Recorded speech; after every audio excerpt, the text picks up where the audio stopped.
Et si je te disais que le vrai visage d'une personne ne se révèle pas dans les moments de gloire, mais dans les détails que la plupart ignorent?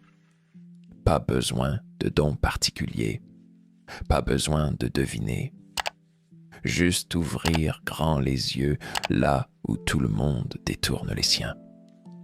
Aujourd'hui, je t'emmène sur un chemin que même Carl Jung aurait approuvé, celui de l'observation consciente. Voici 2 clés pour voir au-delà des masques. Première clé: comment il traite ceux qui ne peuvent rien leur apporter. Il est si simple d'être charmant lorsque l'enjeu est élevé. Un sourire au patron, une poignée de main chaleureuse à un partenaire potentiel, une parole polie à celui qui pourrait ouvrir une porte. Oui, c'est facile. Mais ce n'est pas là que l'on découvre qui est réellement une personne. La vérité, la plus nue, la plus brute, se révèle dans les détails que peu osent observer. Lorsque personne n'applaudit, lorsqu'il n'y a ni témoin ni récompense, comment agit-on face aux invisibles de notre société? Le serveur épuisé, la femme de ménage discrète, l'inconnu qui demande son chemin. Observe, regarde sans intervenir, car c'est là que les masques tombent. Vois-tu ceux qui détournent les yeux, comme si l'autre n'existait pas? Ceux dont le visage s'illumine face à un supérieur, mais s'éteint brusquement face à un subalterne. Il ne s'agit pas de simple maladresse. Il s'agit d'une vérité profonde, la valeur accordée à autrui sans attente de retour. Demande-toi, le sourire est-il un réflexe sincère ou une stratégie sociale? L'attention offerte est-elle entière ou calculée? Le respect est-il constant ou soumis au regard des autres? Il est fascinant de constater que certains n'ont de politesse que devant une audience. Dès que les projecteurs s'éteignent, leur véritable nature jaillit, froide, distante, parfois méprisante. Ils ont besoin d'être vus pour être vertueux, car la vertu, pour eux, n'est qu'un costume. Le cœur authentique, lui, n'a pas besoin de spectateurs. Il traite le mendiant avec autant de respect que l'homme en costume-cravate. Il offre son écoute, son attention, son sourire, gratuitement, comme une évidence. Carl Jung parlait justement de cette ombre en nous, cette part sombre, dissimulée derrière nos comportements acceptables, qui se manifeste quand nous croyons que personne ne regarde. L'ombre n'est pas nécessairement un monstre. C'est l'indifférence ordinaire, le mépris non dit, le rictus dissimulé. Un jour, dans un café bondé, j'ai vu un homme offrir un large sourire à son collègue, commandant à grands gestes, plaisantant avec emphase. Puis, à peine son café servi par une jeune serveuse, il a tourné la tête sans un merci, sans même un regard. Un détail insignifiant, diront certains. Pourtant, dans ce détail, tout était dit. La vraie nature ne se crie pas. Elle se murmure dans les gestes les plus anodins. Elle s'écrit dans la manière dont on traite ceux qui, selon nos illusions, n'ont rien à nous offrir. Réfléchis un instant. Quand tu marches dans la rue, vois-tu les agents de nettoyage? Leur adresses-tu un sourire? Quand tu passes à la caisse, ton regard croise-t-il celui du caissier? Ou regardes-tu déjà ailleurs, pressé par ta propre importance? Pose-toi cette question intime. Suis-je aussi respectueux envers un inconnu qu'envers un ami?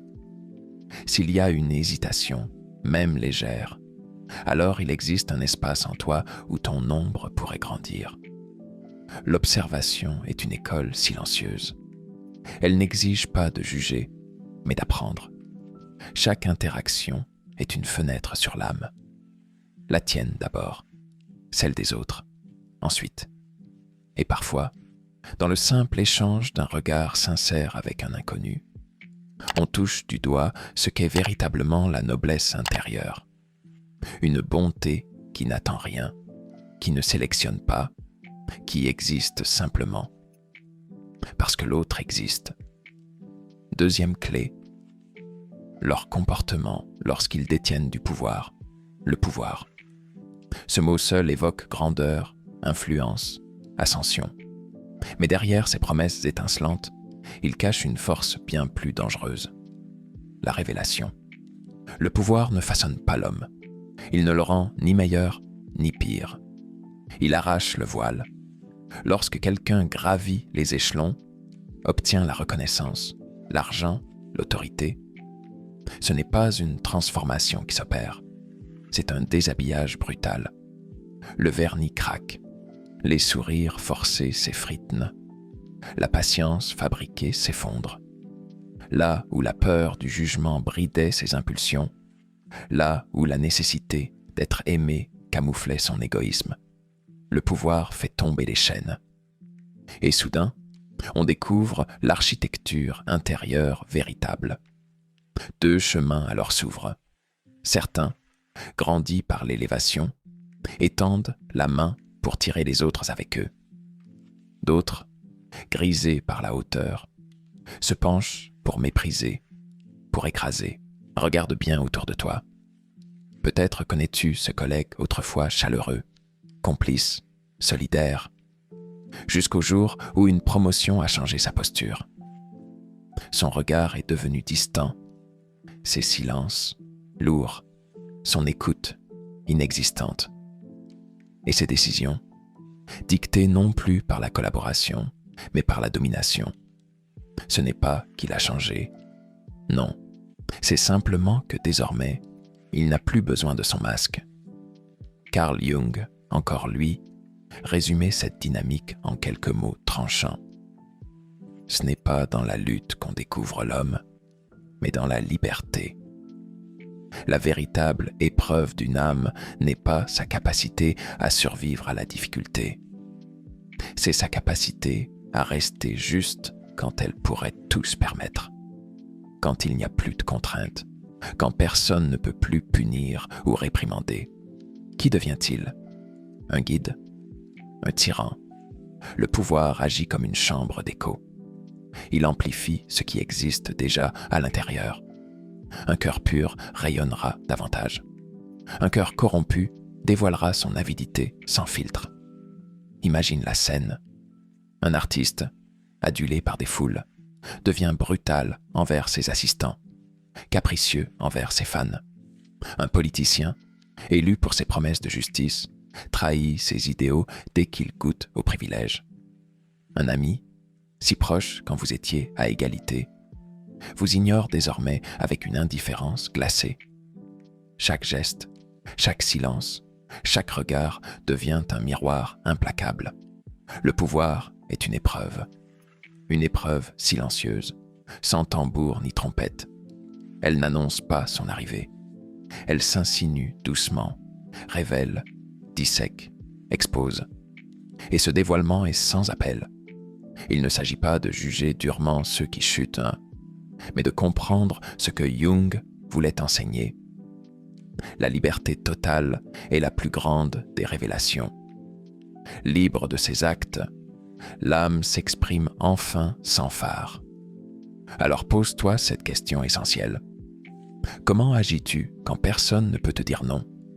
Quand ton mot devient loi, ton avis, verdict? Qui es-tu vraiment quand plus personne ne te freine? Le pouvoir n'invente rien. Il retire simplement les murs. Et là, au milieu des décombres ou des cathédrales intérieures, chacun révèle la vérité qu'il porte en silence. Le miroir intérieur. Et toi? Il est aisé de regarder dehors. Facile de pointer du doigt, d'analyser, de juger. Mais combien ont le courage de plonger à l'intérieur? Observer les autres est nécessaire. Oui, cela nous protège, cela nous éclaire. Mais il existe une quête bien plus exigeante, celle d'observer son propre cœur. Pose-toi doucement cette question. Quand tu as l'avantage, comment agis-tu? Quand le vent souffle dans ton dos, quand tu pourrais imposer ta volonté sans crainte de représailles? Que fais-tu? Est-ce que ton sourire reste aussi sincère quand il n'est plus récompensé? Est-ce que ta main reste tendue même lorsqu'aucune reconnaissance ne suit? Le vrai pouvoir ne réside pas dans la capacité d'écraser, d'impressionner ou de posséder. Le vrai pouvoir, c'est la capacité de protéger l'autre, même lorsque rien ne t'y oblige, de protéger ce qu'il y a de plus fragile, même si personne ne regarde. La vraie force n'est pas de prendre ce que l'on peut, elle est de donner ce que l'on pourrait garder. Ferme les yeux un instant. Imagine-toi debout, seul, sans spectateur, sans public. Personne pour t'applaudir, personne pour te juger. Juste toi, face à toi. Dans ce silence absolu, quand l'ombre et la lumière dansent à parts égales, qui es-tu? Es-tu ce bâtisseur d'âme, ce passeur d'espérance, ou ce collectionneur d'honneurs éphémères? Lorsque l'écho du monde se tait, la vérité ne peut plus être repoussée. Elle monte du plus profond, elle te rappelle ce que tu es sans artifice. Sers-tu même sans témoin? Aimes-tu même sans récompense? Protèges-tu même sans reconnaissance? Ce sont là les vraies questions, pas celles que l'on pose aux autres, celles que l'on ose murmurer à son propre reflet. Rappelle-toi, les grands actes ne se mesurent pas dans les cérémonies ni sous les projecteurs. Ils naissent dans les gestes minuscules que personne ne voit, dans la discrétion d'un regard bienveillant, dans la constance d'une main tendue, dans la patience silencieuse envers l'oubli des autres. La lumière véritable n'a pas besoin de témoins. Elle rayonne parce qu'elle ne peut faire autrement. Et toi, quand l'occasion se présente d'abuser de ton pouvoir ou de l'utiliser pour construire, quel choix fais-tu? Quand tu pourrais te servir, préfères-tu servir? Ce n'est pas lorsque tout est difficile que nous trahissons notre nature. C'est lorsque tout devient facile. Quand l'effort disparaît, que reste-t-il de toi? Si tu cherches la réponse, ne la demande pas au monde. Ne la cherche pas dans les paroles flatteuses ni dans les regards approbateurs. Cherche-la dans le silence. Dans l'instant où ton âme, sans contrainte, montre son vrai visage. Et si tu découvres en toi des failles, des égoïsmes cachés, sache que ce n'est pas une défaite. C'est une invitation à choisir consciemment de devenir meilleur, chaque jour, sans témoin, sans tambour, sans trompette, simplement parce que ton cœur, dans son infinie capacité d'aimer, le désire. Conseil pratique pour se protéger. Écoute-moi bien. Si tu veux garder ton âme en paix dans un monde où tant de masques circulent, tu dois apprendre à te protéger. Ce n'est pas de la méfiance exagérée, ce n'est pas du pessimisme, c'est de la sagesse. Protège ton énergie. Ton énergie est précieuse, elle est limitée. À chaque fois que tu t'attaches à des personnes toxiques, que tu essaies de convaincre ceux qui refusent de changer, tu dépenses un capital que tu ne récupéreras jamais. Ton temps, ta paix intérieure, ton équilibre émotionnel. Choisis soigneusement à qui tu les offres. Entoure-toi de personnes authentiques. Pas de celles qui sourient quand tout va bien et disparaissent au premier orage. Pas de celles qui te flattent quand tu réussis et t'oublient quand tu tombes. Entoure-toi de ceux qui ne changent pas d'attitude selon que tu sois en haut ou en bas. La constance révèle la sincérité. Fixe des limites nettes. Les manipulateurs, les profiteurs, les prédateurs émotionnels, ils ne comprennent qu'une seule langue, celle des limites claires. Dis non sans te justifier. Refuse poliment mais fermement. Rappelle-toi, tu n'as pas à t'expliquer pour te protéger. Si tu laisses une brèche, même minuscule, certains s'y engouffreront. Pas parce qu'ils te détestent, parce qu'ils aiment ce qu'ils peuvent prendre de toi. C'est ton rôle, pas le leur, de fermer cette brèche. Observe en silence. Ne te précipite pas pour juger. Observe. Laisse les actes parler. Quelqu'un qui change de visage selon qui est en face. Quelqu'un qui promet mais n'agit jamais. Quelqu'un qui sème la confusion plutôt que la clarté. Les actes, toujours, trahissent les intentions. Apprends à être patient. Les masques tombent toujours avec le temps. Et quand l'ombre apparaît, remercie-la. Oui, remercie-la. Non pas parce que tu aimes être blessé, mais parce qu'elle t'enseigne. Chaque fois que tu découvres un masque, tu deviens plus sage. Tu affûtes ton discernement. Tu renforces ton espace intérieur. Reconnaître l'ombre chez l'autre n'est pas un drame. C'est un cadeau déguisé. C'est l'opportunité de guérir ta propre naïveté, ton propre besoin d'être aimé à n'importe quel prix. Car oui, reconnaître l'ombre des autres, c'est aussi guérir la sienne. Quand tu acceptes que tout le monde ne mérite pas ton cœur entier, quand tu comprends que poser une limite, c'est honorer ta propre lumière, alors tu grandis silencieusement, solidement. Ne cherche pas à changer les autres. Ne perds pas ton énergie à espérer qu'un masque tombe volontairement. Travaille à devenir si clair, si ancré, que personne ne pourra troubler ta paix sans ton consentement. C'est ainsi que l'on construit une vie alignée. Non pas en changeant les vents, mais en devenant solide face à eux. À cet instant, je n'ai pas une réponse à t'offrir, seulement une question, simple, directe, mais qui, si tu y réponds sincèrement, pourrait changer le cours de ta vie. Comment traites-tu ceux qui n'ont rien à t'offrir?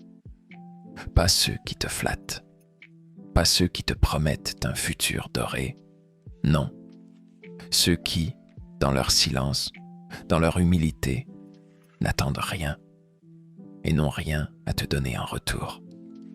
Ton regard se pose-t-il sur eux avec bienveillance? Ou est-il teinté d'indifférence, parfois imperceptible, mais si révélatrice? Qui deviens-tu quand tu tiens le pouvoir entre tes mains?